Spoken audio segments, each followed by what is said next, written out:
Чеченский автопром готовится к новому скачку. Количество приор на российских дорогах в самое ближайшее время увеличится благодаря Аргунскому заводу.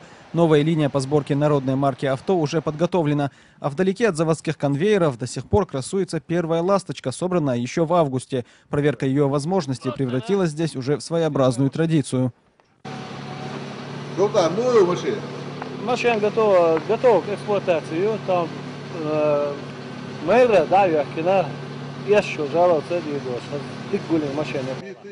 Аргунское предприятие единственное в России, кому была предоставлена возможность сборки автомобилей марки «Приора».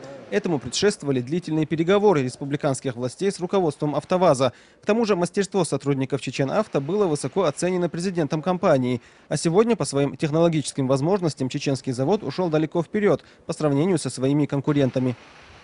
Чем уникален данный конвейер? То, что он является мультибрендовым. Мы можем на него как переднеприводные, так и классические модели машин производить, независимо от бренда, массой до 2,5 тонны с несущим кузовом.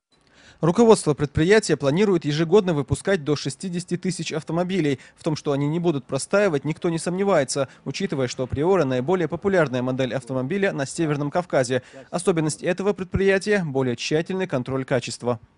Сейчас мы находимся у стенда по выявлению дефектов лакокрасочного покрытия. То, что не может уловить человеческий глаз при обычном свете, здесь будет выявлено уж точно.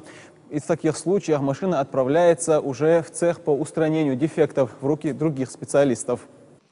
Здесь уже думают на несколько лет вперед. Это и планы по сборке других моделей, и договоренности с техническими вузами республики о подготовке специалистов. Кроме того, завод внесет свою лепту в решение проблемы безработицы. Мы сейчас работаем на кузове первой комплектности. В ближайшее время будет поставка просто окрашенных одних каркасов.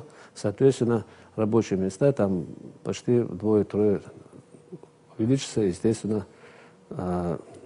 И, естественно, примерно до 600-700 человек рабочих мест мы организуем именно на данном предприятии. Открытие новой линии по сборке «Приор» уже вопрос дней. Гости из других регионов страны и зарубежья уже изъявили желание принять участие в этом событии. Ну и главная новость для будущих покупателей. Они, как говорится, будут приятно удивлены стоимостью авто аргунской сборки. Зураб Центроев, Ибрагим Аздаев, Джамиль Ахмадов. Новости.